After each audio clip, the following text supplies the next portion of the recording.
উনাকে মারতে মারতে পাথর দিয়ে চাপা দিয়ে মারা হয়েছে, প্রকাশ্যে দেখা গেছে।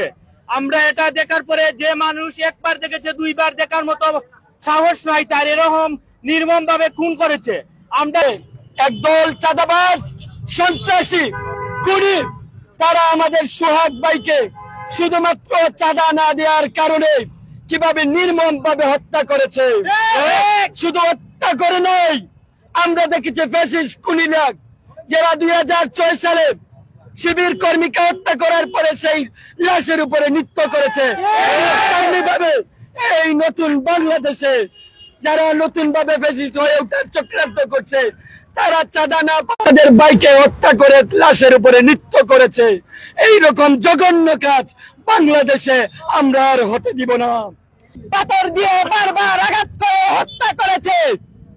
আমরা তার প্রতিবাদে সিলেটের ছাত্র সমাজ আজকে সিলেটের চৌহাট্টায় বিজয় চত্বরে যোগদান করেছি।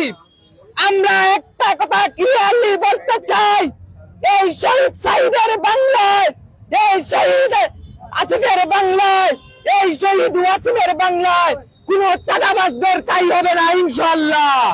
হুঁশিয়ারি করে বলতে চাই, আপনাদের এই মনোবল যদি, আপনাদের এই স্বৈরাচারী মনোভাব যদি অগ্রসর হতে চান, ইনশাআল্লাহ বাংলার জনগণ আপনাদেরকে আগামীতে প্রতিহত করবেন ইনশাআল্লাহ। যুবদল কর্তৃক কিছু দুষ্কৃতিকারীরা একজন কার্টন ব্যবসায়ীকে চাঁদা না দেওয়ার কারণে তাকে প্রাণে হত্যা করেছে। আমরা এর তীব্র নিন্দা প্রতিবাদ জানাচ্ছি।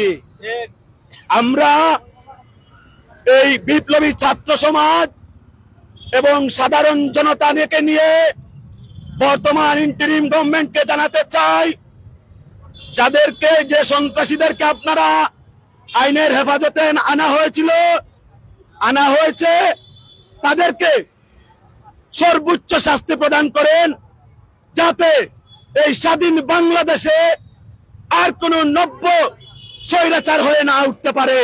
কোন ব্যবসায়ী ভাই, কোন সাধারণ জনতার গায়ে যদি হাত উঠে, এই সিলেটের মানুষ যেরকম আগেও ফ্যাসিস্টের বিরুদ্ধে কঠোর আন্দোলন করে তুলেছিল, আপনাদের বিরুদ্ধেও কঠোর আন্দোলন করে তুলতে বিন্দু পরিমাণ দ্বিধাবোধ করবে না।